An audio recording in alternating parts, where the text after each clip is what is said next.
mengatur kebaktian dalam rumah Allah. Kemudian daripada semuanya itu ayat 1. Kemudian daripada semuanya itu pada zaman pemerintahan Artasastra Sasta Raja Negeri Persia, maka berangkatlah Esra bin Seraya bin Ajaria bin Hilkia bin Salum bin Zadok bin Ahitub bin Amaria bin Ajaria bin Merayot bin Jerahia bin Ujia bin Bukti bin Abiswa bin Penehas bin Elezer bin Harun, yaitu Harun imam kepala. Esra ini berangkat pulang dari Babel.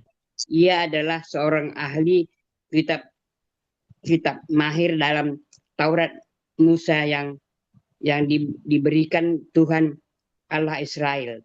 Dan raja memberi dia segala yang diingininya. Oleh karena tangan Tuhan Allahnya melindungi dia. Ayat 7. Juga udah ya? Sudah 5 ayat. Sorry. Udah. Ayat 7. Bu Suti. Iya, terima kasih Bu Joli. Ayat 7 juga berangkat pulang ke Yerusalem beberapa rombongan orang Israel dan imam, orang Lewi, penyanyi, penunggu pintu gerbang, dan budak di bait Allah pada tahun ke-7 zaman Raja Artasasta. 8. Lalu tibalah ia di Yerusalem pada bulan ke-5, yakni pada tahun ke-7 zaman raja itu. 9. Tepat pada tanggal 1 bulan pertama, ia memulai perjalanannya pulang dari Babel, dan tepat pada tanggal 1 bulan ke-5, ia tiba di Yerusalem. Karena tangan murah Allahnya itu melindungi dia. 10. Sebab Ezra telah bertekad untuk meneliti Taurat Tuhan dan melakukannya serta mengajar ketetapan dan peraturan di antara orang Israel.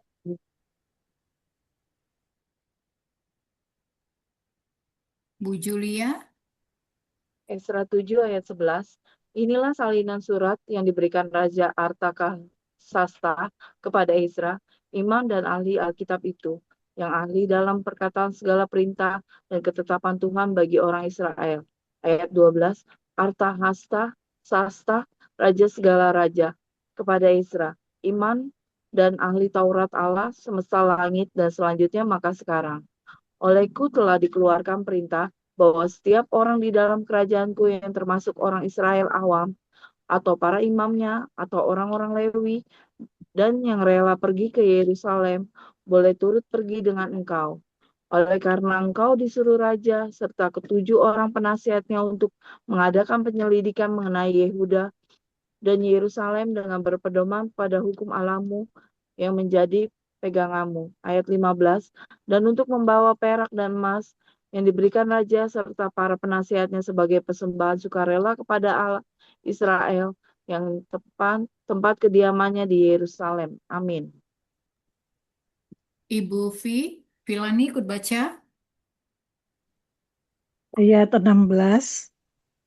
Beserta segala perak dan emas yang akan kau peroleh di seluruh provinsi Babel dengan persembahan sukarela yang akan dipersembahkan oleh rakyat dan para imam bagi rumah Allah mereka yang ada di Yerusalem, maka oleh karena itu haruslah engkau dengan seksama memakai uang itu untuk membeli lembu-lembu jantan, domba-domba jantan, anak-anak domba dengan korban sajiannya dan korban curahannya, dan haruslah semuanya itu kau persembahkan di atas mezbah di rumah Allahmu yang ada di Yerusalem.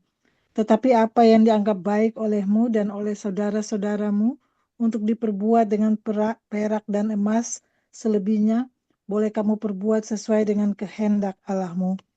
Hanya perlengkapan-perlengkapan yang diserahkan kepadamu untuk ibadah di rumah Allahmu, sampaikanlah itu ke hadapan Allah di Yerusalem. Dan yang lain yang masih diperlukan untuk rumah Allahmu, yang pembayarannya menjadi tanggunganmu, itu boleh kau bayar dari perbendaharaan kerajaan. Ayat 21. Kemudian aku, Raja Artasasta, telah mengeluarkan perintah kepada semua bendahara di daerah seberang sungai Efrat.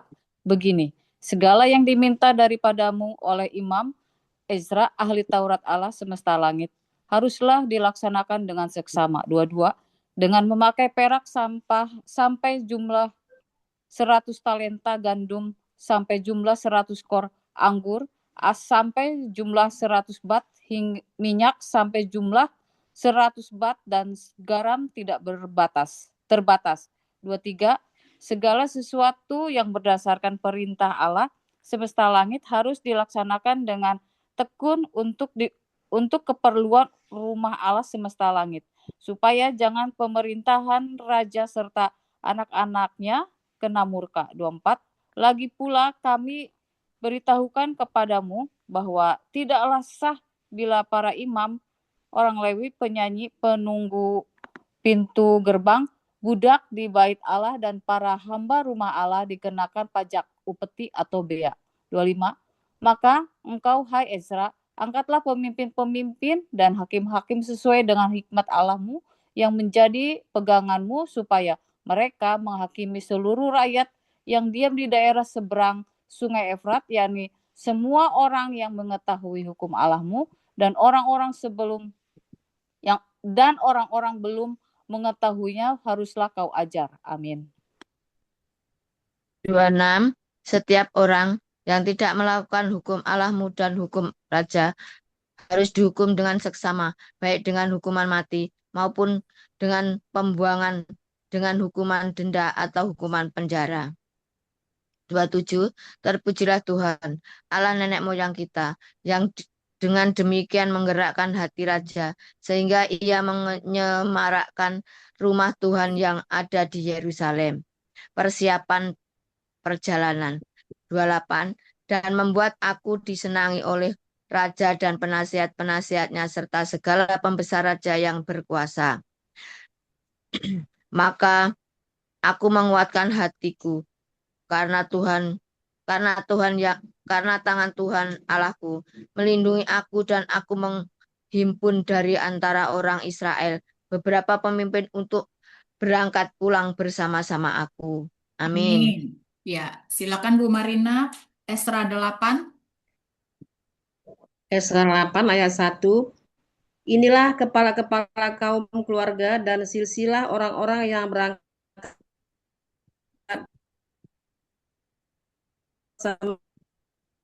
sama-sama dari Babel pada zaman pemerintahan Raja Artasasta. 2.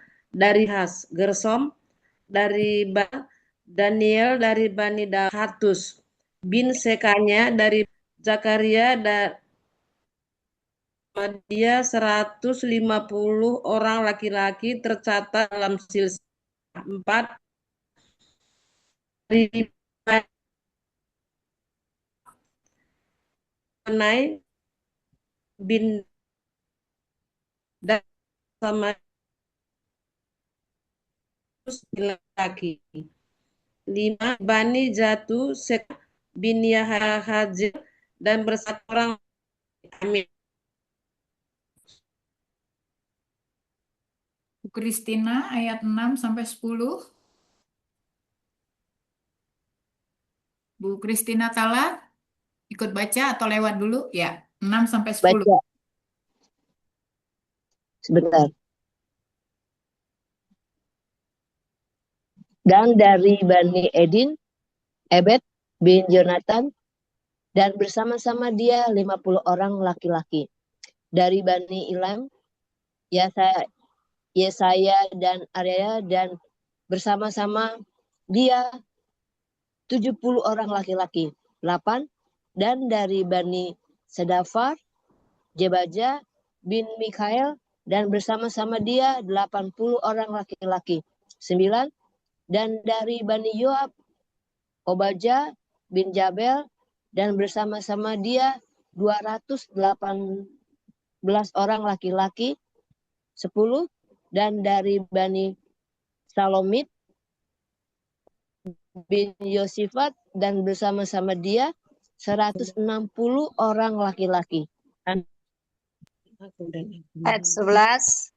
Dan dari Bani Bebai, Zakaria bin Bebai, dan bersama-sama dia 28 orang laki-laki, 12. Dan dari Bani Azgad, Yohanan bin Hakatan, dan bersama-sama dia 110 orang laki-laki, 13.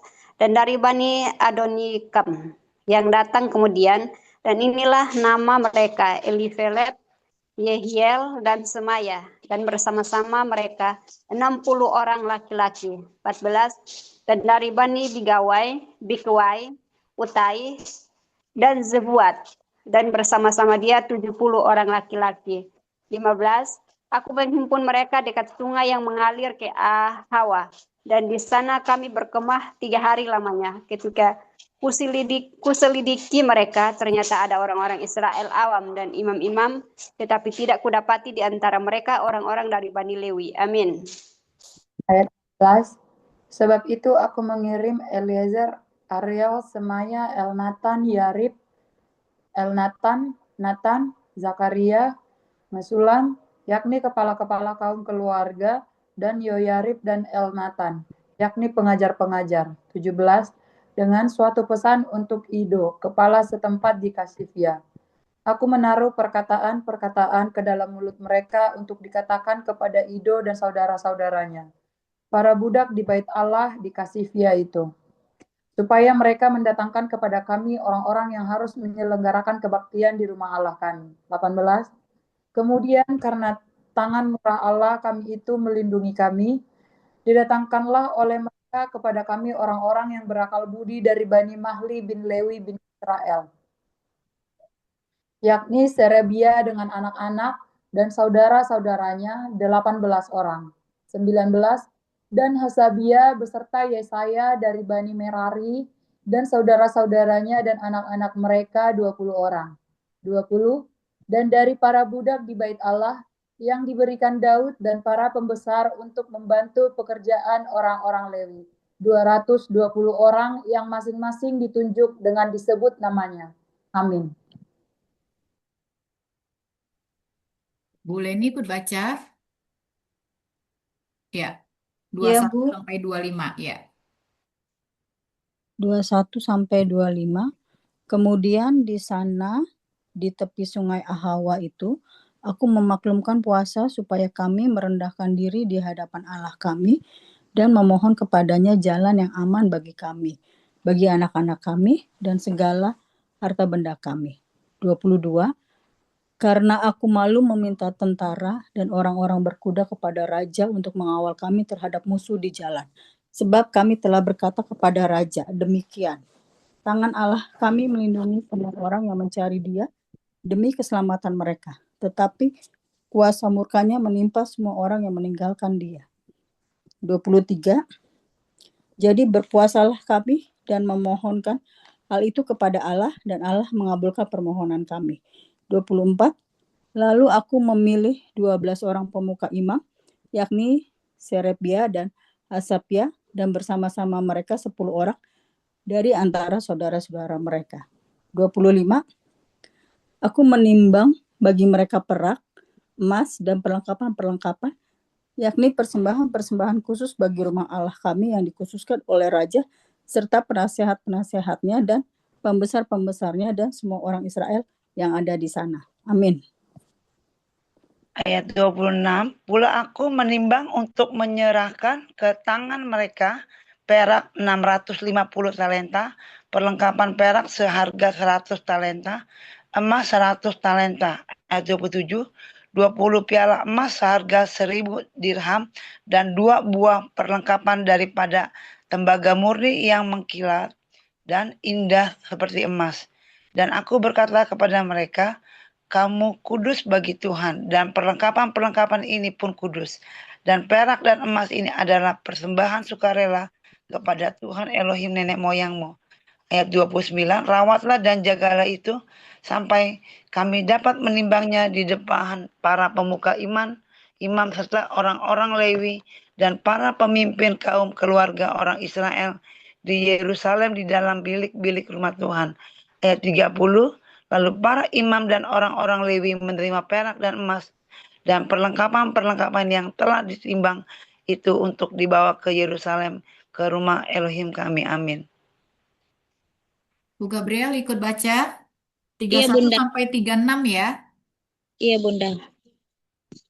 Esra 8 ayat 31 sampai 36 ya. Oke, demikianlah firman Tuhan. Kemudian berangkatlah kami dari sungai Ahawa pergi ke Yerusalem pada tanggal 12 bulan pertama untuk berjalan ke Yerusalem, dan tangan Allah kami melindungi kami dan menghindarkan kami dari tangan Kemana aku? dan penyamun. Maka tibalah kami di Yerusalem sesudah kami tinggal di sana selama 3 hari. 33, maka pada hari yang keempat ditimbanglah perak dan emas perlengkapan itu di dalam rumah Allah. Kami di bawah pengawasan imam mereka bin Uria yang didampingin oleh Eleazar bin Pinehas, dan mereka dibantu oleh Yozabat bin Yesuan dan Naaza bin Binui, orang-orang Lewi. Semuanya dihitung dan ditimbang kembali, dan jumlah timbangannya dibukakan pada waktu itu juga orang-orang yang telah kembali dari penawanan, yakni mereka yang pulang dari pembuangan, mempersembahkan sebagai korban bakaran kepada Allah Israel lembu jantan 12 ekor untuk seluruh Israel, domba jantan 96 ekor, anak domba 77 ekor, kambing jantan sebagai korban penghapus dosa 12 ekor, semuanya itu sebagai korban penghapus dosa 12 ekor, semuanya itu sebagai korban bakaran bagi Tuhan. 36, mereka menyampaikan juga surat perintah raja kepada wakil-wakil raja dan bupati daerah sebelum barat sungai Efrat, dan orang-orang itu memberi sokongan kepada bangsa kita dan kepada rumah Allah. Amin. Bu Mensi, pasal 9 ayat 1 sampai 5. Bu Mensi, ikut baca. Ya, Esra pasal 9 ayat 1 sampai 5. Esra mengaku dosa orang-orang Israel dalam doa. Ayat 1. Sesudah semuanya itu terlaksana, datanglah para pemuka mendekati aku dan berkata, orang-orang Israel awam, para imam dan orang-orang Lewi tidak memisahkan diri dari penduduk negeri dengan segala kekejiannya, yakni dari orang Kanaan, orang Het, orang Feris, orang Yebus, orang Amon, orang Moab, orang Mesir, dan orang Amori. Ayat 2. Karena mereka telah mengambil istri dari antara anak perempuan orang-orang itu untuk diri sendiri dan untuk anak-anak mereka, sehingga bercampurlah benih yang kudus dengan penduduk negeri. Bahkan para pemuka dan penguasalah yang lebih dahulu melakukan perbuatan tidak setia itu. Ayat 3. Ketika aku mendengar perkataan itu, maka aku mengoyakkan pakaianku dan jubahku, dan aku mencabut rambut kepalaku dan janggutku, dan duduklah aku tertegun. Ayat 4. Lalu berkumpullah kepadaku semua orang yang gemetar karena firman Allah Israel, oleh sebab perbuatan tidak setia orang-orang buangan itu. Tetapi aku tetap duduk tertegun sampai korban pentang. Ayat 5. Pada waktu korban petang, bangkitlah aku dan berhenti menyiksa diriku. Lalu aku berlutut dengan pakaianku dan jubahku yang koyak-koyak sambil menadahkan tanganku kepada Tuhan Allahku. Amin. 6 dan kataku, ya Allahku, aku malu dan mendapat celah, sehingga tidak berani menengadahkan mukaku kepadamu. Ya Allahku, karena dosa kami telah menumpuk mengatasi kepada kepala kami, dan kesalahan kami telah membumbung ke langit. 7. Dari zaman nenek moyang kami sampai hari ini, kesalahan kami besar, dan oleh karena dosa kami, maka kami sekalian dengan raja-raja dan imam-imam kami diserahkan ke dalam tangan raja-raja negeri, ke dalam kuasa pedang, ke dalam penawanan dan penjarahan, dan penghinaan di depan umum, seperti yang terjadi sekarang ini. 8. Dan sekarang kami baru saja alami kasih karunia daripada Tuhan, Allah kami yang meninggalkan pada kami orang-orang yang terluput dan memberi kami tempat menetap di tempatnya yang kudus, sehingga Allah kami membuat mata kami bercahaya dan memberikan kami sedikit kelegaan di dalam perbudakan kami.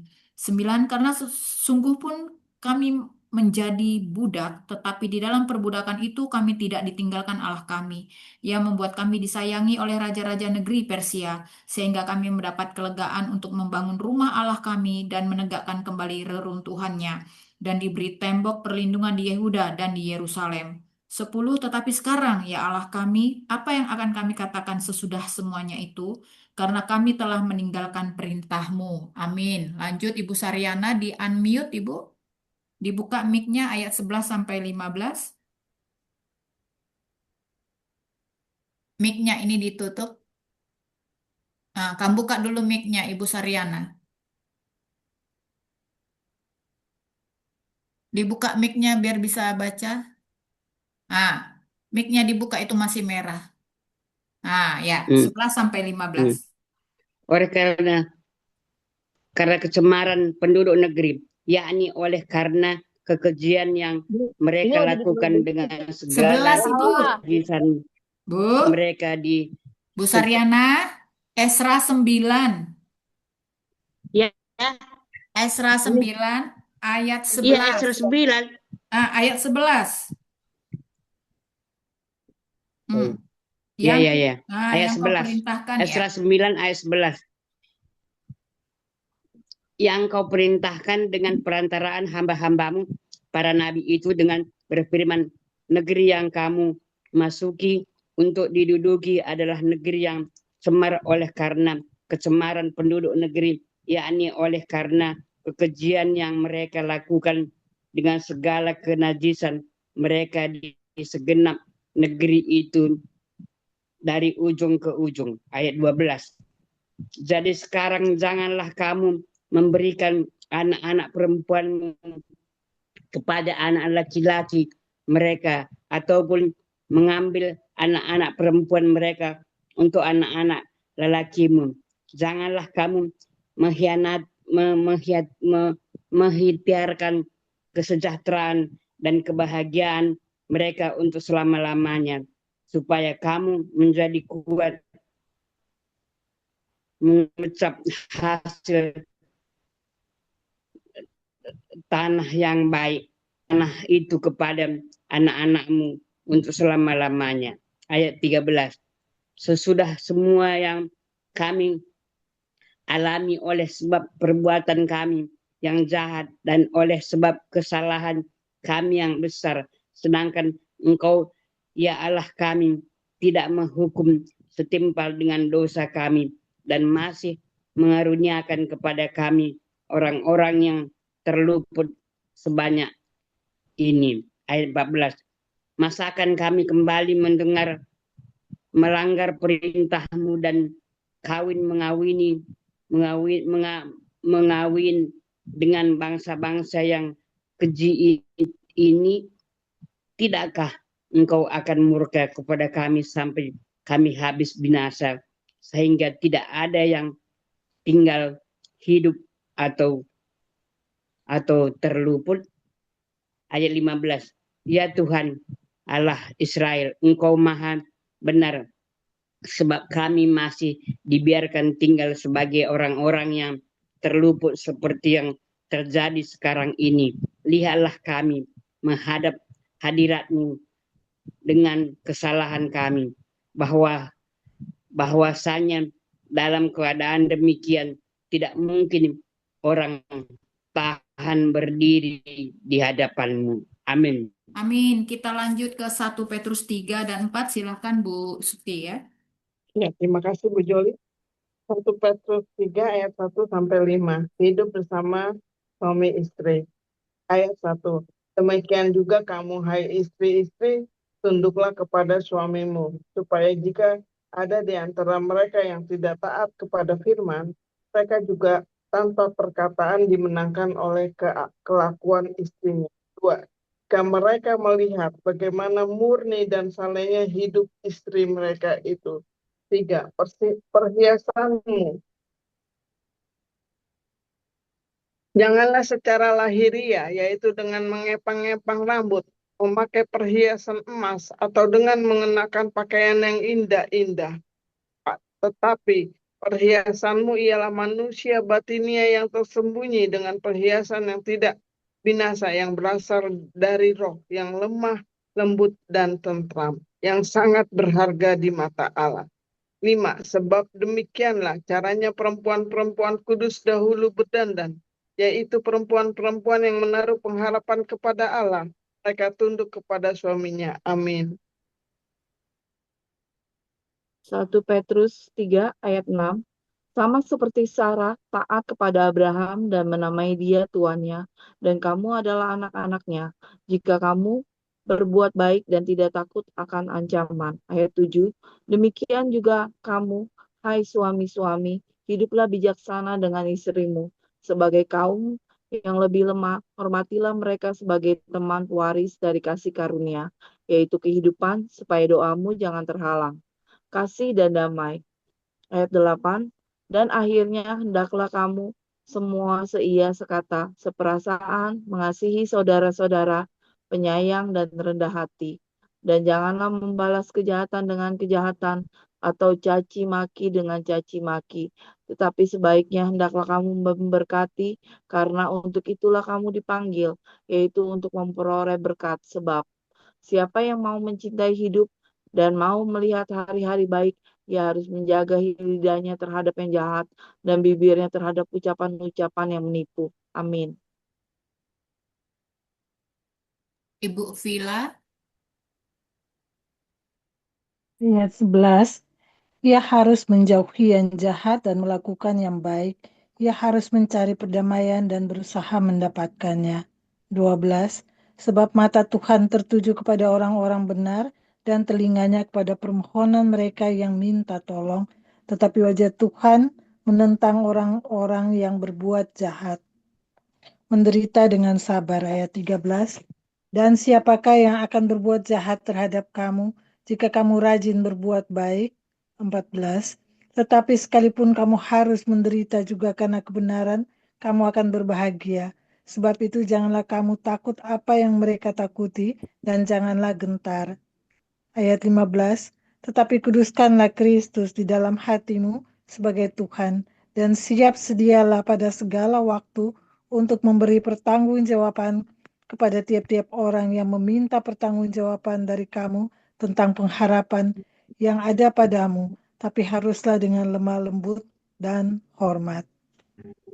16. Dan dengan hati nurani yang murni, supaya mereka yang memfitnah kamu karena hidupmu yang saleh dalam Kristus menjadi malu karena fitnahan mereka itu. 17. Sebab lebih baik menderita karena berbuat baik, jika hal itu dikehendaki Allah, daripada menderita karena berbuat jahat. 18. Sebab juga Kristus telah mati sekali untuk segala dosa kita, Ia yang benar untuk orang-orang yang tidak benar, supaya Ia membawa kita kepada Allah, Ia yang telah dibunuh dalam keadaannya sebagai manusia, tetapi yang telah dibangkitkan menurut roh. 19. Dan di dalam roh itu juga Ia pergi memberitakan Injil kepada roh-roh yang di dalam penjara. 20, yaitu kepada roh-roh mereka yang dahulu pada waktu Nuh tidak taat kepada Allah, ketika Allah tetap menanti dengan sabar waktu Nuh sedang mempersiapkan bahteranya, di mana hanya sedikit, yaitu 8 orang yang diselamatkan oleh air bah itu. Amin. 21. Juga kamu sekarang diselamatkan oleh kiasannya, yaitu baptisan. Maksudnya bukan untuk membersihkan penajisan jasmani, melainkan untuk memohonkan hati nurani yang baik kepada Allah oleh kebangkitan Yesus Kristus. 22. Yang duduk di sebelah kanan Allah, sebab ia naik ke surga sesudah segala malaikat, kuasa, dan kekuatan ditaklukkan kepadanya. Amin. Ibu Marina, Amin. pasal 4 ayat 1 sampai 5. Jadi karena Kristus telah menderita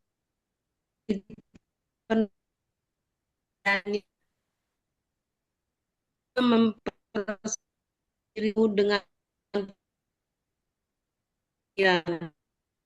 barang siapa telah menderita dan badan telah berhenti daya waktu yang sia pergunakan menurut keinginan manusia, tetapi menurut kehendak Allah. 3. Sebab telah cukup banyak waktu kamu pergunakan untuk melakukan kehendak orang-orang yang tidak mengenal Allah. Kamu telah hidup dalam rupa-rupa hawa nafsu, keinginan, kemabukan, pesta pora, perjamuan, minum, dan penyembahan berhala yang terlarang. 4. Sebab itu mereka heran bahwa kamu tidak turut mencemplungkan diri bersama-sama mereka di dalam kubangan ketidaksenonohan yang sama, dan mereka memfitnah kamu. 5. Tetapi mereka harus memberi pertanggungjawaban kepada Dia yang telah siap sedia menghakimi orang yang hidup dan yang mati. Amin. Bu Christine Atala, ayat 6 sampai 10. Baik, itulah sebabnya maka Injil telah diberitakan juga kepada orang-orang mati, supaya mereka sama seperti semua manusia, dihakimi secara badani, tetapi oleh roh dapat hidup menurut kehendak Allah. Hidup orang Kristen, ayat 7, kesudahan segala sesuatu sudah dekat, karena itu kuasailah dirimu dan jadilah terang, supaya kamu dapat berdoa. 8, tetapi yang terutama, kasihilah sungguh-sungguh seorang akan yang lain, sebab kasih menutupi banyak sekali dosa. 9, berilah tumpangan seorang akan yang lain, dengan tidak bersungut-sungut. 10, layanilah seorang akan yang lain, sesuai dengan karunia yang telah diperoleh tiap-tiap orang sebagai pengurus yang baik dari kasih karunia Allah. Amin. Ayat 11, jika ada orang yang berbicara, baiklah ia berbicara sebagai orang yang menyampaikan firman Allah. Jika ada orang yang melayani, baiklah ia melakukannya dengan kekuatan yang dianugerahkan Allah, supaya Allah dimuliakan dalam segala sesuatu karena Yesus Kristus. Ialah yang empunya kemuliaan dan kuasa sampai selama-lamanya. Amin. Menderita sebagai Kristus. 12, saudara-saudara yang kekasih, janganlah kamu heran dan akan nyala api siksaan yang akan datang kepadamu sebagai ujian, seolah-olah ada sesuatu yang luar biasa terjadi atas kamu. 13, sebaliknya, bersukacitalah sesuai dengan bagian yang kamu dapat dalam penderitaan Kristus, supaya kamu juga boleh bergembira dan bersukacita pada waktu Ia menyatakan kemuliaannya. 14, berbahagialah kamu jika kamu dinista karena nama Kristus, sebab roh kemuliaan, yaitu roh Allah ada padamu. 15, janganlah ada di antara kamu yang harus menderita sebagai pembunuh atau pencuri, atau penjahat, atau pengacau. Amin. 16. Tetapi jika ia menderita sebagai orang Kristen, maka janganlah ia malu, melainkan hendaklah ia memuliakan Allah dalam nama Kristus itu. 17. Karena sekarang telah tiba saatnya penghakiman dimulai, dan pada rumah Allah sendiri yang harus pertama-tama dihakimi. Dan jika penghakiman itu dimulai pada kita, Sebagaimanakah kesudahannya dengan mereka yang tidak percaya pada Injil Allah? 18. Dan jika hampir-hampir tidak diselamatkan, apakah yang akan terjadi dengan orang fasik dan orang berdosa? 19. Karena itu baiklah juga mereka yang harus menderita karena kehendak Allah, menyerahkan jiwanya dengan selalu berbuat baik kepada Pencipta yang setia. Amin. Amin. Baik Ibu-ibu, mari kita bersaat teduh sejenak. Kita tanya Roh Kudus, rema apa yang Roh Kudus sampaikan kepada kita dan juga kesaksian ya nanti yang related dengan yang kita baca.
Baik Ibu-ibu, kita sudah membaca Esra 7 sampai 9 dan 1 Petrus 3 sampai 4 ya. Saya jabarkan dulu sedikit ringkasannya ya. Jadi di Esra 7. Jadi Esra 7 ini ya mengenai Esra diberi kuasa oleh raja untuk mengatur kebaktian dalam rumah Allah ya. Jadi Esra ini seorang ahli Taurat dan iman ya. Dia datang ke Yerusalem. Nah, dia dikenal sebagai orang yang benar-benar sungguh-sungguh mempelajari, melakukan, bahkan dia mengajarkan mengenai Taurat Tuhan. Nah, sehingga Raja Artasya ya, dia memberikan Ezra izin dan dukungan gitu ya untuk membawa umat kembali serta juga menata kehidupan mereka ya, umat itu menurut hukum Tuhan. Lalu di Esra 8 di sini Esra memimpin rombongan orang Israel dari Babel menuju Yerusalem. Mereka melakukan puasa, berdoa, dan memohon perlindungan Tuhan di dalam perjalanan. Tuhan menyertai mereka sehingga mereka tiba dengan selamat. Lalu di Esra 9 ya. Di sini Esra mengakui bahwa sebagian umat Israel itu telah bercampur dengan bangsa-bangsa di sekitar mereka, kemudian mengikuti kebiasaan-kebiasaan yang bertentangan dengan kehendak Tuhan. Nah, di sini Esra sangat berduka cita. Dia mengakui dosa umat dan berdoa memohon pengampunan. Ya, lalu kita lanjut ke 1 Petrus 3. Nah, kadang-kadang ibu-ibu ya tanpa kita sadari apa yang kita baca itu ya, firman yang sedang kita baca tanpa kita sadari itu terjadi di dalam hidup kita ya. Saya kadang-kadang menemukan itu ya, membaca firman, loh kok ini related ya dengan apa yang aku sedang hadapi. Oh, ternyata Tuhan sedang berbicara kata-kata penguatan ya, firman yang penguatan ya. Itu luar biasa ya, seperti contohnya ya mungkin di 1 Petrus 3 sampai 4 ini ya. Jadi di 1 Petrus ayat 3 ini membahas kehidupan di dalam keluarga ya, hubungan dengan sesama, dan bagaimana orang Kristen itu menghadapi penderitaan karena mereka melakukan kebenaran. Di sini Petrus selalu mengingatkan agar kita itu tetap lemah lembut, tidak membalas kejahatan, dan siap memberi pertanggungjawaban tentang iman kepada Kristus ya. Jadi di sini juga berbicara tentang penderitaan Kristus yang membawa keselamatan. Lalu di 1 Petrus 4 ya, di sini menekankan bahwa orang percaya itu harus meninggalkan kehidupan dosa dan hidup menurut kehendak Allah ya. Jadi Petrus juga mengingatkan kalau penderitaan Kristus itu bukan sesuatu yang membuat orang itu harus malu ya. Orang percaya tuh dipanggil untuk apa? Saling mengasihi, melayani dengan karunia yang sudah Tuhan berikan, dan tetap setia ketika menghadapi penderitaan ya. Jadi itu sekilas untuk penjelasan ya. Nah, sebelum masuk ke rema-rema ibu-ibu semua ada yang menarik ya untuk saya ya di 1 Petrus ya. Jadi saya beberapa kali itu ya menghadapi ibu-ibu yang punya masalah ya di dalam rumah tangganya, ada beberapa. Nah, sebelumnya dulu ya ada satu ibu yang bersaksi di Zoom juga mengenai kehidupan keluarga. Nah, ini karena related dengan 1 Petrus 3 ini ya. Hai istri, tunduklah kepada suamimu, supaya jika ada di antara mereka yang tidak taat kepada firman, mereka juga tanpa perkataan dimenangkan oleh kelakuan istrinya. Wow, ini luar biasa ya. Nah, jadi jadi di sini ya yang mau saya sharingkan ya. Mungkin di sini ibu-ibu di sini pernah dengar dulu ya, ada satu bahkan dua ibu sih mungkin ya yang bersaksi mengenai bagaimana suaminya itu melakukan perselingkuhan. Dilalanya ada satu ibu ya, mungkin semua tahu, Bu Sari, Bu Ainul. Oh, Bu Eti ini sini ada. Jadi dia sharing terbuka di sini. Jadi saya kembali menyampaikan kembali bagaimana dia sharing bahwa Ibu Sari Ainul itu eh, dulunya seorang Muslim, kemudian karena dia bertemu dengan suaminya seorang Kristen, akhirnya dia masuklah Kristen. Nah, yang ditemukan adalah setelah perjalanan pernikahan mereka, yang ditemukan adalah suaminya itu berselingkuh dengan jemaat di gerejanya. Ya ini nanti Bu Eti kalau aku lupa ya, tapi Bu Sari itu secara terbuka menyampaikan bagaimana hati di masa tuanya dia betul-betul terluka dengan kondisi itu. Jadi suaminya kemudian meninggalkan dia ya dan memilih si perempuan itu. Tetapi yang luar biasanya adalah apa? Ibu Sari tetap teguh dengan imannya Kristen. Dia tetap teguh dan dia tidak tergoyahkan gitu ya. Nah, yang lain lagi ada ibu juga yang bersaksi ya. Bagaimana suaminya itu berselingkuh dengan, memang ini kadang-kadang orang terdekat, ya kadang-kadang perselingkuhan itu terjadi dengan teman dekat, ya entah teman dekat istri lah, entah dengan rekan kerja lah gitu. Nah, yang ibu ini suaminya berselingkuh dengan tim marketingnya. Nah, ketika itu ibu itu sedang ada pelayanan di mana? Di NTT, di Flores kalau nggak salah. Nah, ketika dia pulang ke Jakarta, ke Bogor ya, dia temukan bahwa suaminya itu berselingkuh dengan tim marketingnya. Ya, anak-anaknya sudah bilang, Mama sebaiknya cerai saja, gitu, karena mendukung melihat bagaimana ibunya terluka begitu. Nah, mereka berpisah selama 7 tahun, tapi tidak cerai. Yang luar biasanya ibu ini adalah seorang ibu yang luar biasa. Dia terus berlutut ya berdoa kepada Tuhan ya untuk penguatan dirinya dan untuk keikhlasan menerima suaminya kembali. Dan ibu-ibu 7 tahun kemudian, memang 7 tahun itu nggak lama ya, tapi 7 tahun kemudian memang suaminya kembali. Dan kemudian mereka sekarang bersama-sama melayani, menjadi sepasang suami istri yang melayani banyak jiwa seperti itu ya. Dan suaminya itu juga tidak malu waktu kita tanya kenapa alasan berselingkuh gitu kan ya. Jadi mereka berdua disandingkan gitu ya. Jadi ibu ini cerita, Pak coba Pak kenapa kamu dulu berselingkuh. Jadi kayak sudah tidak ada perasaan, ya itu tadi ya, karena ada keikhlasan, perasaan keikhlasan yang dilepaskan, sehingga ketika dia bertanya, Pak, kenapa kamu dulu selingkuh? Apa yang membuat kamu selingkuh dari aku? Jadi suaminya cerita bla bla bla bla, juga tanpa beban. Jadi saya melihat ada dua jiwa yang dipulihkan, ya. Sudah pasti itu pemulihannya itu nggak gampang gitu ya.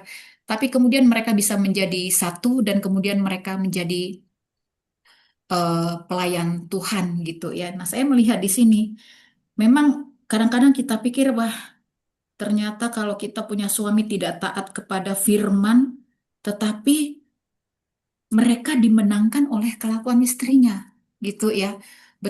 Berarti betapa luar biasanya, gitu ya.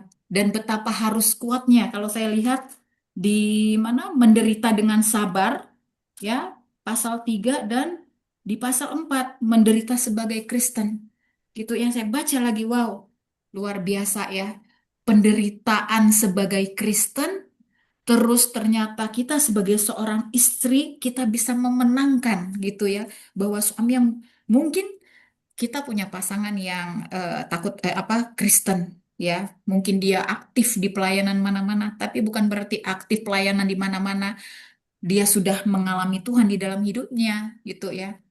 Ternyata dimenangkan oleh kelakuan istri ya. Jadi di sini saya melihat bahwa ya Petrus di sini sedang berbicara mengenai istri yang eh, istri yang suaminya itu belum selesai dengan kehendak Tuhan ya, di 1 Petrus 3 ayat 1 ini ya. Jadi ia menekankan bahwa kesaksian hidup seorang istri, karakter seorang istri, sikap dan kehidupannya yang takut akan Tuhan itu akan menjadikan kesaksian yang kuat ya.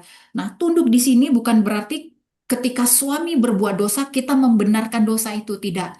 Ketika suami berselingkuh kita membiarkan suami terus berselingkuh, itu tidak seperti itu ya. Kita membiarkan kita dihina, kita dibiarkan terjadi kekerasan, kita tidak boleh menegur kesalahan atau justru kita mengorbankan harga diri dan kesehatan keluarga kita ya demi mempertahankan pernikahan dengan cara apapun ya. Bukan seperti itu ya, tunduk di dalam konteks ini gitu ya. Jadi saya baca ini tadi, wow, kok saya jadi ingat gitu ya, ini eh, beberapa ibu yang sebelumnya itu sharing mengenai ini. Jadi saya mau men-sharingkan kembali, ini juga ada yang ikut di sini ya, mengenai kehidupan suami istri itu ya. Jadi di sini kalau kita kaitkan 1 Petrus 3 ini ya ayat 1 dengan penderitaan sebagai seorang Kristen, khususnya kita ini ya kaum ibu, kaum perempuan, memang di sini pesannya bukan sekedar istri itu harus tunduk kepada suami ya, tetapi ada makna lain ya yang lebih lebih dalam di sini ya. Apa dia maknanya? Satu, kita tetap hidup benar meskipun keadaan mungkin tidak mudah, ya.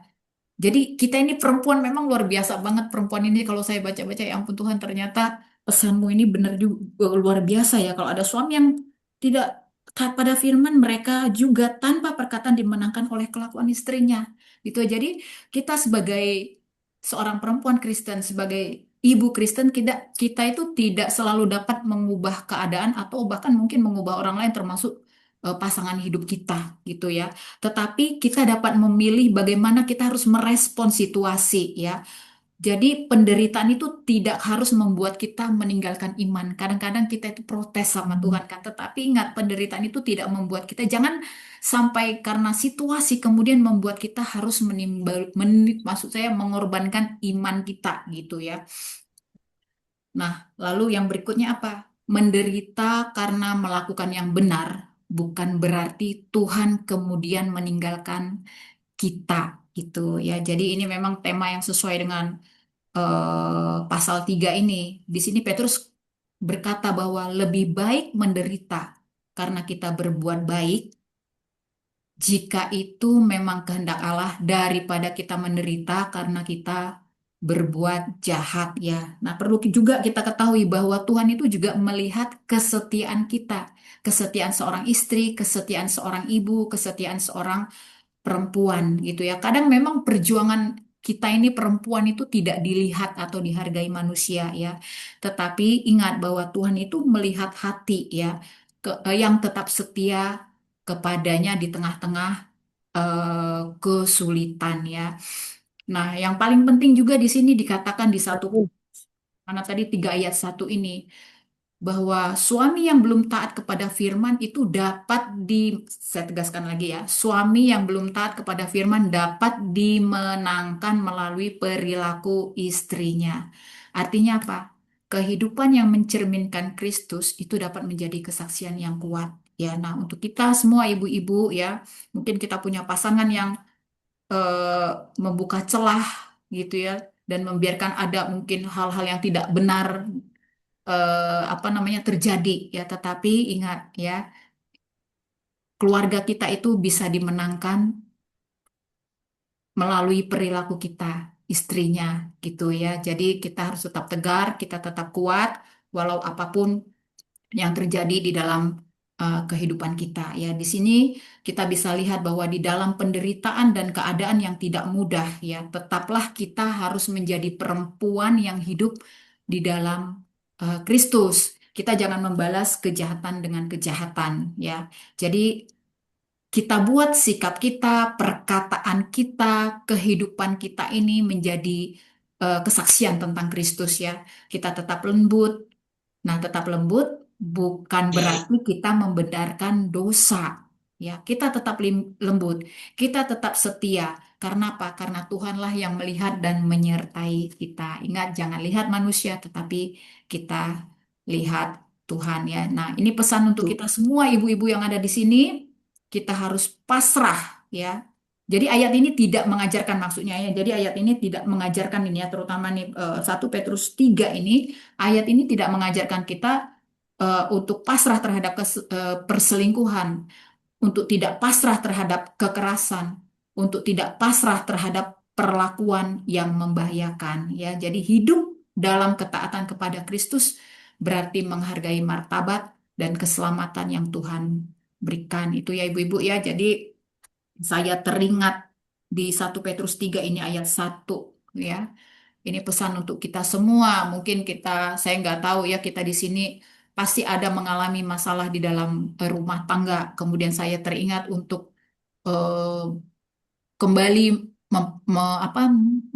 menceritakan kesaksian 2 ibu yang mempunyai masalah di dalam rumah tangganya, bagaimana suaminya yang melakukan perselingkuhan, terus yang pertama 7 tahun penantian dan Tuhan pakai kembali, walaupun dia harus menutup malunya, tetapi kemudian Tuhan memakai mereka menjadi kesaksian bagi banyak jiwa, terutama pasangan-pasangan ya yang punya masalah, mungkin salah satunya yang perselingkuhan itu, dan satu lagi memang kalau saat ini saya belum tanya bagaimana kondisinya, tetapi itu tadi ya. Jadi begitulah cara memang kerja si iblis, tetapi ketika kita berlutut di kaki Tuhan, kita minta segala keperihan, kesedihan ditarik, dan kita ikhlas memaafkan. Saya percaya ya, eh, segala sesuatunya akan Tuhan pulihkan.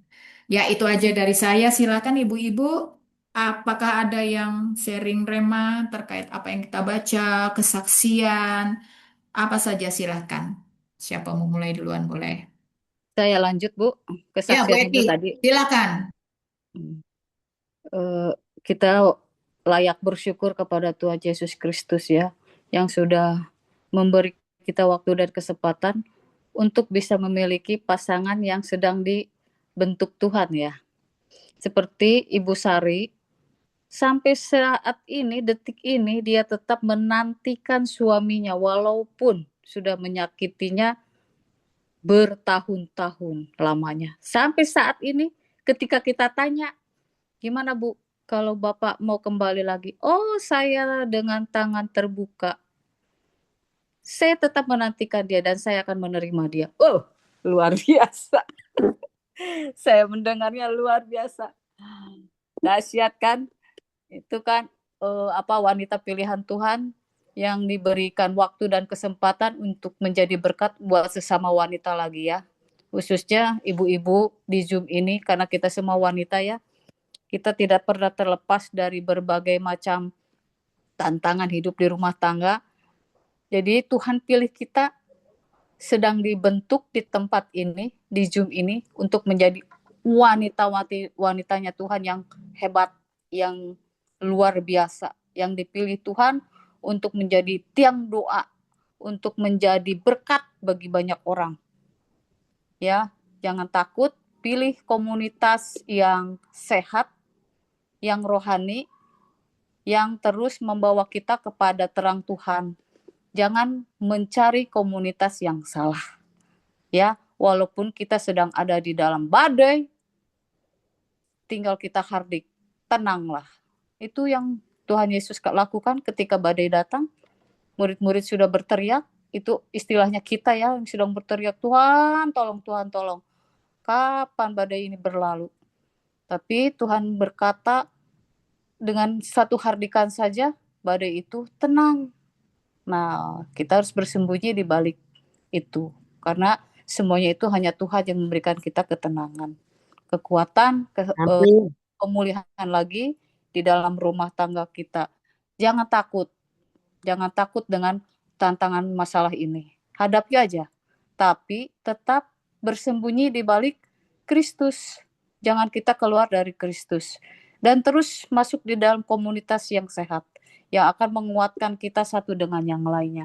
Saya berkati di 1 Petrus 3 ayat 12. Sebab mata Tuhan tertuju kepada orang-orang benar dan telinganya kepada permohonan mereka yang minta tolong. Tetapi wajah Tuhan menentang orang-orang yang berbuat jahat. Jadi tetap tenang, hadapi masalah, jangan goyah, jangan bimbang, jangan ragu, hadapi saja. Dan tetap ada di dalam komunitas yang sehat, di dalam pimpinan Tuhan, jangan keluar dari jalur itu. Kalau sampai kita keluar dari jalur itu, terkena badai, terhempas, itu saya jamin 100%. Keluar dari Tuhan, sudah hilang. Itu aja Bu, semoga jadi berkat buat para ibu yang sedang ada di dalam badai hidup ya. Tetap kuat dan tetap semangat. Terima kasih Tuhan beserta kita.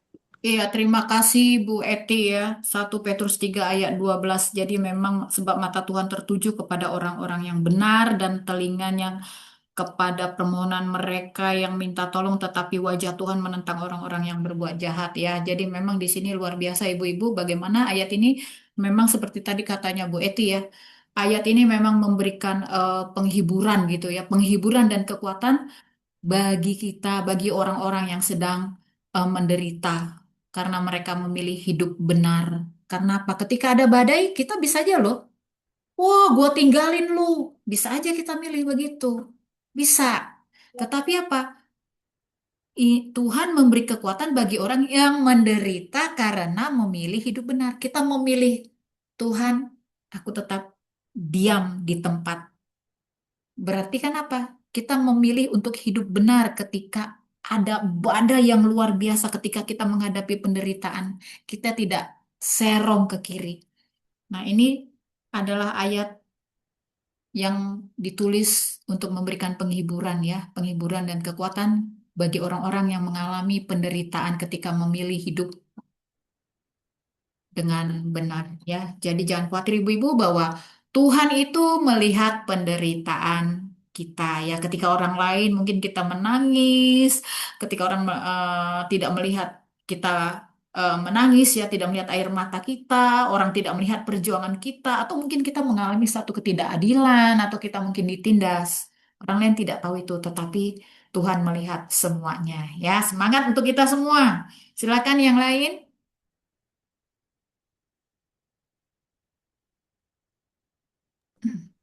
Ya, halo, selamat malam Ya, ibu-ibu yang silakan. luar biasa. Silakan Bu Iya, Leni. ya, saya sangat bersyukur mengamini apa yang tadi dikatakan Ibu Joli dan Ibu Eti. Ya, Ibu. Jadi saya sebenarnya bergabung di join di tim PBA ini kurang lebih 1 bulan kali ya Bu Joli ya, 1 bulan lebih ya. Baru sangat baru. Tapi memang sangat terberkati. Sebenarnya saya pertama ngikutnya ogah-ogahan. Ogah-ogahan apa jam kerja ya, di siang-siang gitu. Tapi memang saya sangat diberkati dan saya sedang diuji, sedang menghadapi badai gelombang. Seperti yang tadi di firman ini dikatakan di Petrus 3 itu, saya sedang mengalami hal itu. Di mana yaitu masalah rumah tangga lah, suami yang tidak setia. Dan memang dalam 1 minggu itu sebenarnya Tuhan sudah memberikan saya mimpi-mimpi. 2 bulan sebelumnya Tuhan udah kasih saya mimpi, dan mimpi itu seminggu sekali, mimpi yang sama mengenai apa ya, mesum ya, perbuatan mesum ya. Dan itu saya lihat dengan jelas, tapi saya bilang dalam hati, saya pernah ngomong sama suami, saya bilang, kok saya mimpinya aneh ya, saya bilang gitu. Mimpi apa? Dia bilang gitu. Tapi enggak, itu pikiran saya enggak benar. Saya bilang gitu. Padahal jelas-jelasan di mimpi itu. Saya bilang, enggak, itu pikiran saya yang tidak benar. Mungkin saya kebanyakan nonton film kali, saya bilang gitu. Jadi saya pikirnya enggak benar. Terus akhirnya mimpi lagi, momen yang beda. Tapi saya pengen ngomong sama suami, tapi ada perasaan dalam hati, nggak mungkin, Tuhan nggak mungkin suami saya itu orangnya baik, dilihat banyak orang, nggak mungkin dia maksudnya berbuat yang tidak baik, mesum atau segala macam, tidak sesuai dengan mimpi itu. Terus jadi dalam 2 bulan itu 3 kali mimpi di momen yang berbeda, dan di setiap mimpi itu semenjak saya ikut SPS dan ikut komunitas PBA ini, saya sering banget kalau tidur itu roh saya berbicara, maksudnya roh saya tetap terpaut kepada Tuhan, dan beberapa kali Tuhan bangunkan saya jam 3 pagi, beberapa kali. Tapi saya ketika saya bangun, aduh besok kan mau kerja, nanti ngantuk Jadi saya hanya doa biasa saja, doa biasa. Udah, terus besok-besoknya Tuhan bangunkan, ya saya itu ngeyel, maksudnya tidak taat gitu. Dan ketika itu, nah pas kejadian, pas minggu lalu terjadilah tragedi itu, bom waktu itu terjadi. Pas hari Rabu benar. Saya pulang kerja, ada pengakuan. Aduh, saya kayak disambar geledek segala macam. Tapi ketika ada pengakuan dari suami, tiba-tiba mimpi saya itu masuk di pikiran saya, seperti saya sedang menonton film, mimpi ini, terus Tuhan bangun. Terus saya bilang, pantesan, saya bilang. Jadi saya dalam menghadapi masa ini, saya tidak 100% menyalahkan pasangan hidup saya, tapi saya menyalahkan diri saya sendiri gitu loh. Kenapa ketika Tuhan berbicara, kamu tidak merespon gitu loh. Kenapa ketika Tuhan berbicara, kamu nggak respon, kamu mengabaikan. Akhirnya inilah yang terjadi. Nah, akhirnya ya itu yang sedang saya alami, dan puji Tuhan ya ini kayaknya udah 10 hari ya, hari ke-10 ya. Hari ke-10 saya sebenarnya banyak firman yang masuk di dalam otak saya. Tuhan Yesus aja mengampuni orang berdosa, siapa kamu? Tuhan Yesus mengampuni dosa kamu. Masa kamu tidak mengampuni suamimu? Jadi firman itu masuk terus. Jadi firman Tuhan terus yang masuk gitu loh. Dan memang ini seperti saya kan sering bicara ya kepada tim di SPS yang dahulu bahwa kerinduan saya adalah saya ingin memiliki roh yang haus dan lapar akan Tuhan. Dan ternyata dengan problem ini ya saya kembali istilahnya kembali kepada panggilan Tuhan. Jadi yang membuat saya bersyukur ya Tuhan, setiap memang ada problem, memang ada masalah, tetapi tujuannya itu apa. Jadi memang problem ini membuat saya kembali kepada Tuhan. Dan dulu saya bangga banget punya suami ini. Saya sayang banget sampai Tuhan kasih mimpi saya nggak ngomong, takut nyakitin hatinya, takut tidak percaya. Tapi ternyata apa yang saya lakukan itu tidak seturut kehendak Tuhan. Jadi memang saya bersyukur saya berada di komunitas yang benar. Dan saya udah sharing tadi siang ya sama Bu Joli, banyak banget. Ditambah lagi sama firmannya, aduh benar-benar nyambung ini. Tadi sebenarnya saya pengen ada ibadah sih di gereja hari ini, doa Jumat. Cuma suami berangkat, anak berangkat. Cuma saya bilang, aduh saya dilema nih. Tapi saya bilang, saya pengen ikut PBA.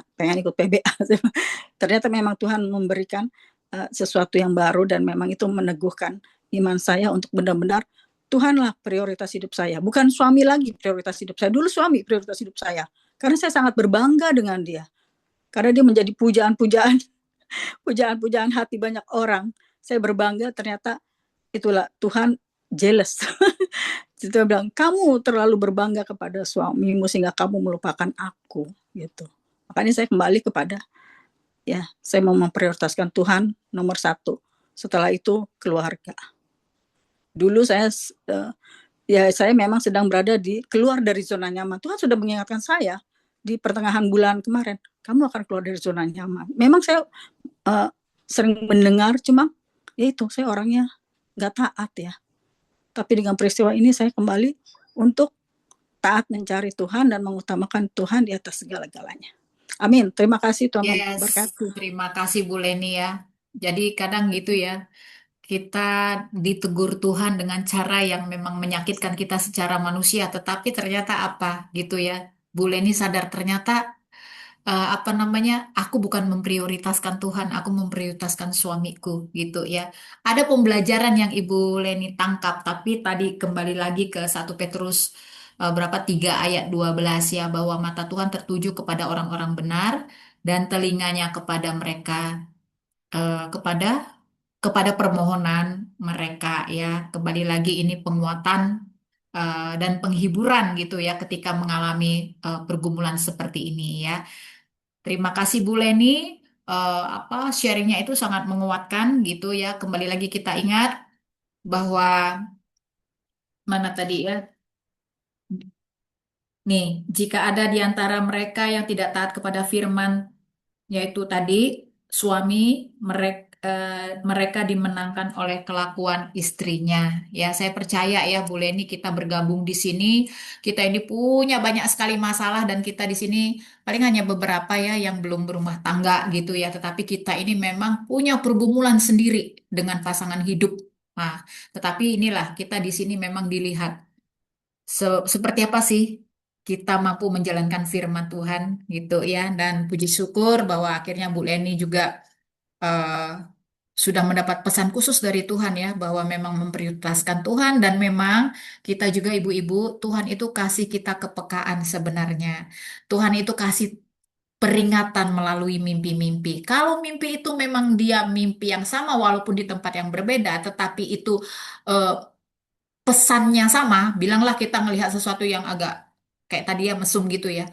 Kalau itu berulang-ulang ya, itu perlu konfirmasi langsung. Harus berani. Saya setiap bermimpi kalau saya melihat ada laki-laki suami atau ketika di dalam mimpi saya melihat suami saya dan saya tiba-tiba menyebut nama seorang perempuan, pasti paginya saya langsung tanya. Waktu saya mimpi kok bisa ya aku nyebut nama siapa kemarin dia Elizabeth gitu kan. Oh, terus dia diem, dia bilang Elizabeth itu nama almarhum ibuku. Oh gitu ya. Oh ternyata saya menyebut ibunya. Jadi saya tuh langsung konfirmasi. Pokoknya semua yang terkait dengan mimpi itu, kalau saya nyebut nama orang, saya kadang-kadang mimpi nama itu bisa keluar dari mulut saya dan pasti saya langsung tanya siapa nama yang saya sebut ini. Pasti langsung saya tanya sama suami. Karena saya nggak mau itu di dalam hati itu diem, mengganjal, terus saya kepikiran mendingan langsung aja gitu ya. Jadi kita harus punya keberanian tanpa harus merasa menyakiti pasangan kita gitu ya. Terima kasih Bu Leni. Baik, silakan ada yang mau sharing lagi, sharing rema ataupun mungkin kesaksian boleh. Saya Bu Joli. Ya, silakan Bu Suti. Terima kasih. Saya dapatnya dari 1 Petrus pasal 3 ayat 13 dan 14. Bunyinya adalah 13. Dan siapakah yang akan berbuat jahat terhadap kamu jika kamu rajin berbuat baik?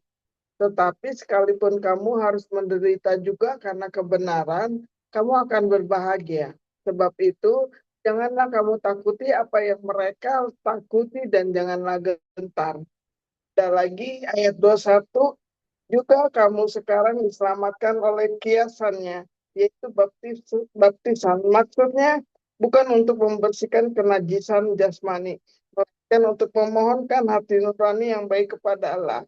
Satu lagi, 1 Petrus 4 ayat 7, tetapi yang terutama kasihilah sungguh-sungguh seorang akan yang lain, sebab kasih menutupi banyak sekali dosa.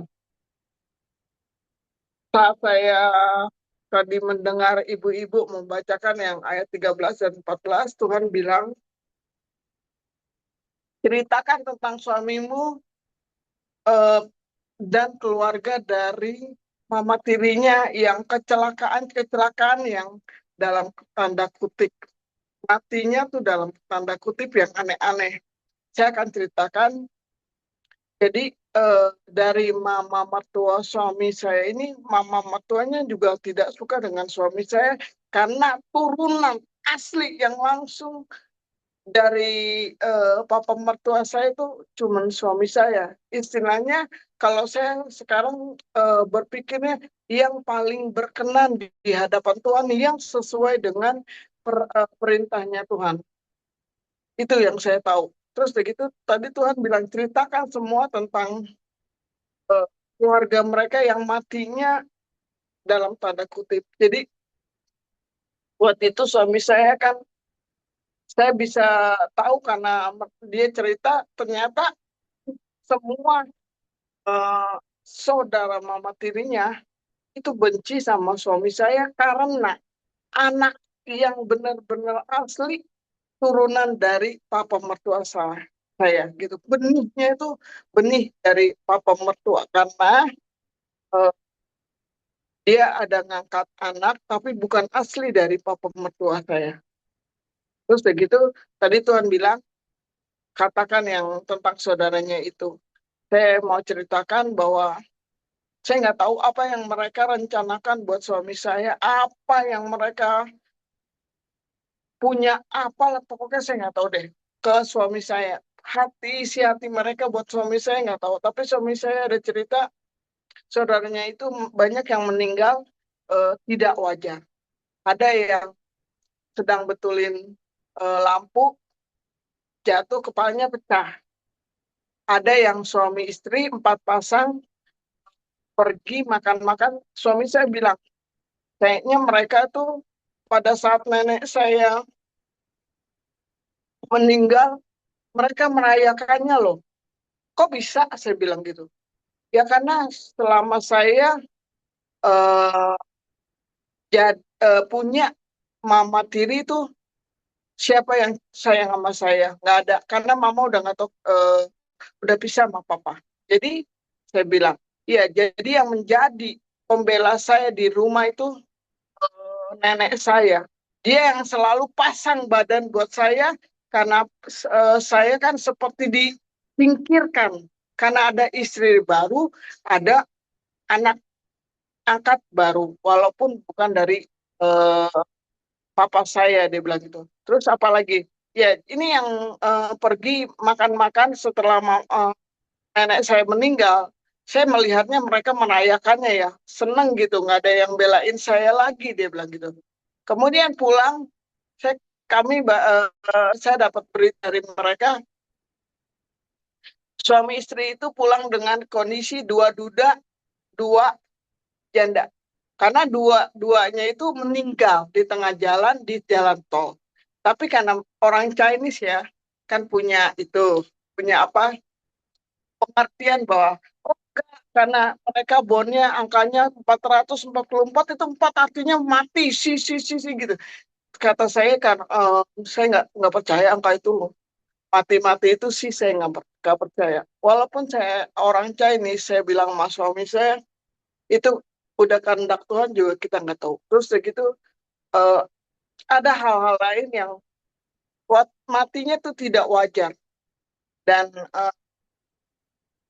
saya nggak tahu kenapa Tuhan minta saya untuk menciptakan ini, karena pada saat dibacakan 13-14 Tuhan bilang ambil ayat ini. Kemudian ambil ayat yang paling bawah itu 21, dan yang 1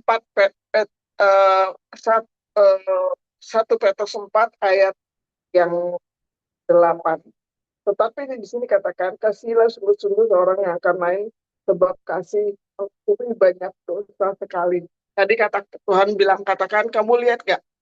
Kenapa suami kamu, walaupun dia belum menerima aku sebagai juru selamatnya, bahkan belum pindah agama, saat terakhirnya dia bisa aku selamatkan. Kenapa? Karena aku memperlihatkan kepadamu, karena dia seperti yang tadi dikatakan oleh Bu Joli, tidak membalas. Benar Bu, tidak membalas dengan kata-kata, dengan perbuatan, tidak. Merinding. Jadi Tuhan di sini memperlihatkan, lihat, kalau mereka melakukan apa yang kuperintahkan, aku bisa berbaik hati, berbelas kasihan kepada jiwa-jiwa itu. Saya belajar dari sini, tidak ada yang mustahil bagi Tuhan, seperti yang kita tahu. Sampai saya tuh, wow. Saya tahu Tuhan bisa melakukan apa aja. Tapi ini adalah, wow. Saya bilang, katakan, wow Tuhan, engkau wow banget. Ini orang nggak pernah loh kayak kita baca kitab suci, berdoa kepada Tuhan Yesus. Enggak sama sekali. Tidak. Sama sekali tidak. Tapi dia mendapatkan belas kasihan Tuhan Yesus. Kenapa? Karena dia mengikuti yang dalam firman, jangan membalas. Dengan perkataan tidak, dengan perbuatan juga tidak. Dan saya liatin suami saya, udah nggak usah terlalu dipikirin. Ya udah, dia mandiri aja sendiri gitu loh. Kalau memang dia ngerasa bahwa sepertinya dia disingkirkan, tapi dia mandiri. Dengan semakin dia mandiri, dengan dia semakin rajin bekerja, disitulah Tuhan memberkati dia terus. Walaupun dia dibohongin terus terang ya Bu. Suami saya tuh sering dibohongin sama mertua saya Bu. Papanya sendiri Bu. Sering Bu. Saya tuh sampai, ya sudahlah, saya bilang, sudah lewat. Kata saya, udah biarin aja. Karena saya tahu, di akhir-akhirnya tuh Tuhan kasih tahu saya, semua yang namanya dosa harus dipertanggungjawabkan. Biarin aja, kita liatin aja. Tuhan bilang, bagian kita memaafkan, mengampuni. Gak apa-apa, itu bagiannya dia, itu urusan saya, urusan sama saya Tuhan. Tuhan bilang gitu. Yang penting kamu dan keluarga kamu itu mengampuni, memaafkan, jangan menaruh dendam. Dan kalau kita salah, kita minta maaf, kita berdoa sama Tuhan. Tuhan bantu agar saya dan mereka bisa saling memaafkan. Tidak ada yang mengganjal. Seperti yang tadi dikatakan, kalau dosamu ada ya tetap ada. Kalau kamu menyatakan orang itu dosanya tetap ada, yang ada. Tapi saya mau katakan, saya tidak mau seperti itu. Saya mau tidak mau membuat orang itu jadi susah hanya karena saya. Tidak mau. Jadi di sini saya nggak tahu, tadi saya juga bingung, Tuhan saya mau bicara apa hubungannya dengan ini semua yang Kau tunjukkan kepada saya. Satu-satu Tuhan kasih. Satu-satu Tuhan kasih, ini untuk ini untuk ini untuk ini. Ceritakan, berbagi. Nggak tahu kenapa belakangan ini selama di PBA, Tuhan selalu ingin saya menceritakan tentang kebaikan Tuhan, tentang siapapun yang ingin mengikuti Tuhan. Pada suami saya kan nggak kenal Tuhan Yesus, memang sekolahnya sekolah Katolik, tapi dia tahu doang. Dia tahu semua 12 murid Yesus, dia hafal. Sampai udah kawin, udah menikah pun dia masih hafal saya, dia bilang gitu. Ngotot itu semua kitab suci diajarin di sekolah. Tapi mungkin itu ya yang membuat, saya juga nggak tahu deh, yang membuat Tuhan tuh berpikir untuk oke, ini orang saya selamatkan gitu. Tapi kan saya sempat berpikir dia padahal nggak pernah ke gereja loh. Menyebut nama Yesus saja nggak mau loh. Bayangkan, tapi mendapatkan belas kasihan Tuhan begitu dahsyat.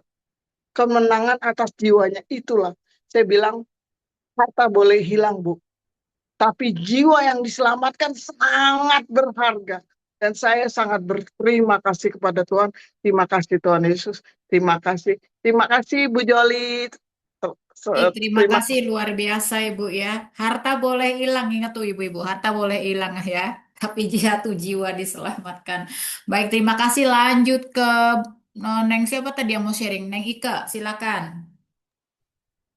Salam, selamat pagi, selamat malam semuanya. Puji Tuhan ya, sebuah kesaksian dari saya, yaitu puji Tuhan hari ini saya kembali memperoleh hadiah dari Mitra Bukalapak ya. Padahal sebelumnya saya sudah tidak punya harapan karena waktu pengerjaan tinggal sekitar 5 menit dan pikiran saya sedang kacau menghadapi masalah hutang, rasanya seperti terus dikejar-kejar. Sampai saya sendiri tidak tahu harus mulai dari mana untuk mengatasinya. Tetapi melalui hal kecil ini, Tuhan kembali menguatkan saya. Saya merasa diingatkan bahwa saya tidak boleh menyerah. Dari pengalaman ini, perlahan saya mulai bangkit dan kembali berani mengikuti berbagai perlombaan ya yang ada, baik yang berkaitan dengan UMKM maupun kegiatan lainnya, termasuk mencoba membuat puisi. Satu ayatnya yaitu, tetapi kuduskanlah Kristus di dalam hatimu sebagai Tuhan. Saya kalau ini terus terang menangis ya, karena apa? Firman ini mengingatkan saya untuk tetap menempatkan Tuhan sebagai yang utama. Saya percaya setiap kesempatan yang Tuhan izinkan bukan hanya tentang hadiah, tapi juga tentang bagaimana Tuhan beri saya kekuatan untuk bangkit, terus berusaha, dan tetap berharap kepadanya di tengah keadaan yang sulit. Dan kiranya kita semua juga dikuatkan untuk tidak mudah menyerah dalam setiap proses kehidupan. Tuhan pasti punya cara sendiri untuk menolong kita. Ya puji Tuhan ya, itu tadi kesaksian saya. Awalnya saya juga tidak mengira gitu ya. Itu saya tidak berharap untuk menang karena apa? Pikiran saya lagi kacau. Bagaimana ini Tuhan untuk menyelesaikan hutang? Dari mana saya akan peroleh uang gitu ya? Pas tadi iseng-iseng coba gitu, kemarin tuh awalnya iseng-iseng coba mau ikut lagi lomba di Mitra Bukalapak karena selama ini saya sudah tidak ikut lagi ya. Bukan dalam artian karena transaksi masih ada, cuma saya berpikir nggak mungkin dan nggak mungkin. Itu yang ada di benak saya. Tapi tadi sore saya sampai terus terang sebelum hadiah itu diumumkan, saya bagaimana nih cara bayar hutang besok? Hari ini cara bayar hutang hari ini harus ada uang 1,5 juta. Saya udah kalang kabut tadi, udah ke Pegadaian, udah kemana gitu ya, nggak tahu cara, nggak tahu harus bagaimana dan bagaimana. Tapi jam 4 saya jam 4 ada di Instagram bahwa kompetisi utama dimenangkan oleh saya. aduh Tuhan, saya nggak mengira gitu saya akan peroleh hadiah tersebut di luar dugaan saya. Tapi saya percaya bahwa di saat kita mau menyerahkan diri kepada Tuhan sepenuhnya, walaupun terus terang saya keras dalam artian keras kepada, apalagi terhadap keluarga suami ya, saya keras. Saya orangnya keras dan kalau dipandang oleh orang lain itu egois. Tapi dalam hati saya hanya ada satu andalan saya. Seperti tadi, Tuhan ini bagaimana, sudah ke Pegadaian, sudah kemana-mana. Tuhan, saya nggak tahu jalan. Tuhan, jam 4 terus buka HP, sampai rumah saya buka HP. Kok ada hadiah di Mitra Bukalapak gitu ya? Saya diumumkan gitu. Dan satu kebanggaan bagi saya yaitu setelah saya mendapatkan itu semua, barusan langsung saya tanpa banyak bicara saya tunjukin ke anak-anak, tanpa bicara juga saya langsung lari ke suami. Ayah, apa puji Tuhan saya menerima piagam penghargaan, bukan piagam, hadiah utama. Kata suami, nggak mungkin, ini buktinya, saya bilang gitu. Itu suatu kebanggaan bagi saya. Maka dari itu di saat 15 tahun, terus terang di saat 15 tahun entah hati suami kemana, entah apapun kondisinya yang saya hadapi, bahkan yang pernah saya ceritakan kepada ibu-ibu juga pernah mengalami bukan santet sih, dunia ilmu hitam.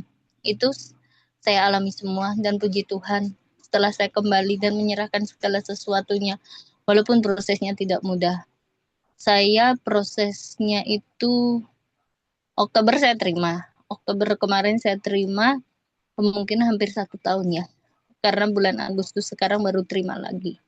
Nah, itulah proses Tuhan. Kalau kita mau mendekatkan diri, kita mau percaya dan kita mau menyerahkan segala sesuatunya, dan kita mau diproses, Tuhan pasti ambil yang terbaik bagi kita. Dan puji Tuhan sampai hari ini saya pun merasakan kebaikan Tuhan yang sungguh luar biasa. Bahkan walaupun dalam keadaan lemah dan tak berdaya, seperti tadi aja, saya boleh dikuatkan dan diingatkan Tuhan melalui firman-Nya. Maka dari itu saya tetap belajar untuk mengkuduskan Tuhan dan mengutamakan Tuhan. Karena Tuhan adalah tiada lagi yang bisa menolong saya selain hanya Dia. Mungkin itu aja sih dari sharing dari saya. Terima kasih Nengike ya. Betul ya, kita tidak boleh mengkultuskan manusia ya, tetap Tuhan adalah pusat poros daripada seluruh aspek kehidupan kita. Baik, ada ibu-ibu lain yang mau sharing lagi? Sharing Rema? Saya Bu Kristina? Oh iya, silakan Bu Kristina. Ya. Di sini kita bersyukur ya pada Tuhan ketika kita baca renungan malam ini di dalam Esra 7 sampai dengan 9 dan juga sambung ke 1 Petrus 3 sampai dengan 4. Di sini di dalam Esra 7 itu Esra bukan hanya seorang yang mengenal firman Tuhan, dia tuh seorang yang tahu akan firman Tuhan. Tapi dia juga memiliki hati untuk mempelajari, melakukan, bahkan mengajarkan. Jadi di sini di ayat 10, sebab Esra telah bertekad untuk meneliti Taurat Tuhan dan melakukannya serta mengajar. Ada 3 langkah penting yang harus kita pahami ya, maksudnya kita pelajari dan kita terapkan. Selain kita bertekad untuk mengetahui firman Tuhan, kita juga harus melakukannya. Karena firman Tuhan itu hidup. Dan setelah kita melakukan firman Tuhan, jadi ada perubahan dalam kehidupan kita dan ada buahnya. Dan setelah kita mendapat buahnya, kita juga mesti melakukan. Jadi kita tuh menjadi berkat. Apa yang kita lakukan dan kita perbuat itu harus sesuai dengan firman Tuhan. Artinya apa? Mungkin dengan perkataan kita, perbuatan kita ya. Jadi kita harus ada perubahan. Jadi kita kan tiap hari Minggu dengan khotbah atau mungkin di tempat yang lain kita dengan khotbah, tapi itu juga penting buat kita. Selain kita mendengar juga harus melakukan firman Tuhan ya. Dan di dalam Esra 8 ini di sini tuh yang kita dapat, Esra itu banyak mengalami mengalami berbagai masalah di dalam kehidupannya, di dalam perjalanan menuju Yerusalem. Tetapi di sini Esra tidak mengandalkan kekuatan manusia. Dia mengandalkan kekuatan Tuhan. Sepenuhnya kita pertaruhkan segala permasalahan hidup kita. Baik permasalahan rumah tangga, anak-anak, sakit penyakit. Kita berserah pada Tuhan. seperti Esra. Jadi jangan mengandalkan kekuatan manusia, tapi kita andalkan kekuatan Tuhan. Jadi kadang-kadang kita gini berpikir ya, Tuhan, bagaimana nih hidup saya ke depan, bagaimana anak-anak saya, bagaimana pekerjaan saya. Itu kalau dalam Esra ini kita baca sekarang ini 8 itu dapat temanya. Jadi kita tuh harus berserah total, bukan hanya seperti total sepenuhnya kepada Tuhan, untuk supaya kita dapat kekuatan dan juga kita juga dapat mujizat ya. Sekarang tuh saya percaya masih ada mujizat dari Tuhan ketika kita mengalami sakit penyakit.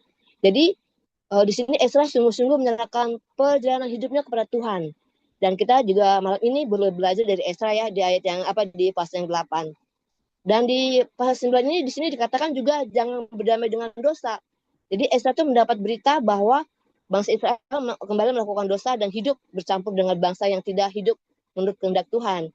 Nah itu kalau bisa kita harus berkata kita tolak dalam nama Yesus. Jangan kita lagi masuk ke dalam dosa ketika kita sudah Tuhan kuduskan, Tuhan selamatkan dan Tuhan ampuni. Di sini juga kita yang dapat pelajari itu Esra dia bukan hanya berkata, udah aja biar aja itu urusan mereka. Tapi justru Esra datang mendekatkan diri kepada Tuhan dan mengaku dosa dan berdoa. Menunjukkan hati seorang yang memimpin dan mengampuni. Jadi jangan dosa itu dianggap biasa. Tapi kadang itu kita kan beranggap itu biasalah dosa. Semua juga bisa begitu. Tapi jangan. Tapi kita harus menjauhkan dosa itu. Karena apa? Kalau dosa yang dibiarkan sedikit-sedikit dapat menjauhi diri kita dari Tuhan. Ketika kita berbuat dosa sedikit, kita akan jauh dari Tuhan. Jadi di sini yang kita dapat pelajari, Esra mengajarkan ketika sadar telah menyimpang dari jalan Tuhan, harus kembali kepada Tuhan. Dan di dalam 1 Petrus 3 sini, yang menariknya di sini, jangan membalas kejahatan dengan kebaikan. Artinya apa? Petrus mengajarkan kita bagaimana hidup sebagai orang percaya. Ketika orang berbuat jahat sama kita harus balas dengan kebaikan. Ketika kita diperlakukan tidak baik terhadap orang-orang sekitar kita, ya gitu kita membalas dengan penuh kasih. Karena apa? Janganlah membalas kejahatan dengan kejahatan atau caci maki di dalam 1 Petrus 3 ayat 9 ya. Ini memang tidak mudah Bapak Ibu, tapi ini kita memang harus berusaha karena kita anak-anak Tuhan yang sudah diselamatkan dan sudah dipanggil Tuhan. Nah, jadi di sini ingatkan bahwa orang dunia membalas, kalau orang dunia dia pasti membalas kejahatan dan kejahatan, tapi kita anak-anak Tuhan. Jadi harus dengan kasih kalau kita mendapat perlakuannya tidak baik. Mungkin yang di 4 ini hidup kita harus sesuai dengan kehendak Allah. Di sini di 1 Petrus 4 ayat keberapa ya? Ayat kedua. Supaya kamu jangan lagi hidup selama waktu yang masih tinggal di dunia ini menurut keinginan manusia, tetapi menurut kehendak Allah. Karena kita begini, kadang-kadang kita berpikir bahwa Tuhan itu pikiran kita tuh nggak sama dengan pikiran manusia. Kita berpikir kita maunya enak, dapat berkat banyak, atau menjalani hidup ini dengan nggak banyak tantangan. Tetapi di sini kita harus hidup dengan sesuai kehendak Tuhan. Jadi bilang sama Tuhan, Tuhan saya mau hidup sesuai dengan kehendak-Mu. Jadi selama kita diberi kesempatan hidup, untuk siapa kita hidup, kita harus berbuat baik. Untuk diri sendiri kah, begitu untuk mengejar kesenangan kah, atau untuk Tuhan. Kita harus punya dua pilihan, bahwa kita hidup ini hanya untuk Tuhan. Jadi setelah kita masih ada waktu, mari kita hidup sungguh-sungguh kembali kepada Tuhan. Jadi di sini mungkin yang kita benang merahnya ya, yang kita dapati dalam bacaan ini, yaitu melakukan firman Tuhan, mengajarkan dan menjadi berkat. Mungkin itu ya Bu, yang mungkin saya bisa dapat. Baik, terima kasih Bu Christina. Apakah ada ibu-ibu lain yang mau sharing lagi? Tidak ada ya. Kalau tidak ada, ibu-ibu kita selesaikan ya pembacaan firman kita hari ini dan sharing rema kita ini. Mari kita tutup dengan doa ya. Jadi hari ini biar saya pimpin doa. Mari kita tundukkan kepala, kita bersatu hati, kita berdoa. Bapa kami yang penuh kasih di dalam Yesus Kristus, ya Bapa kami mengucap syukur Tuhan atas firman-Mu yang telah kami baca pada malam hari ini. Sungguh luar biasa Tuhan. Kami diingatkan dan kami dikuatkan Tuhan untuk tidak takut ketika kami menghadapi penderitaan karena kami melakukan kebenaran. Kami diingatkan juga Tuhan untuk kami ini ibu-ibu yang mampu menguasai diri dan kami tetap tenang sehingga kuasa-Mu itu bekerja di dalam diri kami dan kami terus tekun di dalam berdoa. Ya Tuhan, kami menyerahkan seluruh kehidupan kami di dalam tangan-Mu.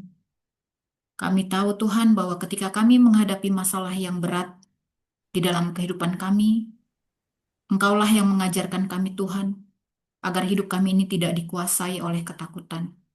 Tetapi kami percaya Tuhan, Engkau melihat, Engkau mendengar, dan Engkau tidak pernah meninggalkan kami. Ya Allah Bapa, pada malam hari ini kami bersatu hati, kami membawa Ibu Yuliana, ibu daripada Ibu Kristina yang saat ini sedang mengalami kelemahan tubuh. Kami membawa Ibu Yuliana ke hadapan-Mu ya Bapa. Engkau mengetahui keadaan Ibu Yuliana saat ini. Engkau melihat tubuhnya saat ini Tuhan yang sedang lemah. Dan Engkau mengetahui segala sesuatu yang tidak bisa kami pahami. Ya Allah Bapa, kami mohon di dalam nama Tuhan Yesus ya Allah Roh Kudus, Engkau menjamah Ibu Yuliana. Biarlah kuasa-Mu bekerja. Kuasa-Mu bekerja di dalam diri Ibu Yuliana. Berikan Amin. kekuatan kepada tubuhnya Ibu Yuliana Bapa. Berikan juga ketenangan di dalam jiwanya. Engkau yang menyertai dia Tuhan. Setiap proses-proses yang sedang dia jalani. Setiap proses perawatan serta pemulihannya ya Allah Bapa. Tuhan, kami juga berdoa untuk para dokter, perawat, dan semua yang merawatnya serta para keluarga Tuhan. Berikan mereka hikmat dan kekuatan. Biarlah kiranya setiap perawatan-perawatan yang diberikan, kami percaya itu adalah perpanjangan tangan-Mu Tuhan, yang menjadi pertolongan bagi Ibu Yuliana. Kami tahu Tuhan mungkin dia mengalami ada rasa ketakutan. Dalam nama Tuhan Yesus ada Roh Kudus yang menguatkan Ibu Yuliana. Amin. Ketika mungkin dia merasa bahwa Tuhan, mampukah aku ini sembuh? Ketika ia merasa putus asa. Tuhan, kami percaya bahwa Engkau menemani dia, bahwa ia tidak sendiri, dan Engkau yang memberi kekuatan kepadanya. Dan Amin. kami percaya Tuhan, di dalam nama Tuhan Yesus, Ibu Yuliana merasakan kehadiran-Mu, dan percaya Tuhan, bahwa kesembuhan itu adalah 100% berada di dalam kedaulatan-Mu, dan itu terjadi di dalam nama Tuhan Yesus. Ya Allah Bapa, kami juga berdoa Tuhan, terima kasih untuk Ibu Leni yang tadi sudah sharing mengenai masalah di dalam rumah tangganya. Tuhan, kami tahu Tuhan, ibu-ibu di sini dapat merasakan dan kami Tuhan bersimpati Tuhan dengan kondisi yang pernah terjadi yang beberapa hari lalu terjadi dengan Ibu Leni. Kami sebagai perempuan mengetahui bagaimana luka yang sedang dia hadapi di dalam rumah tangganya. Mungkin Tuhan, Engkau melihat air matanya yang tidak terlihat oleh kami ya Tuhan. Engkau dapat melihat bagaimana rasa dia kecewa, sakit hati, mungkin juga mengalami kebingungan Tuhan di dalam hatinya Tuhan karena pergumulan, karena pencobaan yang sedang terjadi di dalam kehidupan rumah tangganya. Tetapi Tuhan, di dalam nama Tuhan Yesus tidak pernah ada kata kebetulan Tuhan. Engkau pertemukan Ibu Leni di dalam Zoom ini Tuhan. Engkau memampukan dia Tuhan melalui kami sharing rema dan menguatkan melalui firman-Mu yang dia baca sendiri Tuhan. Ada pesan Tuhan kepada Ibu Leni. Tuhan menguatkan hati Ibu Leni. Tuhan tidak membiarkan luka itu menghancurkan Ibu Leni dan tidak membiarkan rasa kecewa yang Ibu Leni hadapi kemudian itu menghilangkan pengharapan kepadamu ya Bapa.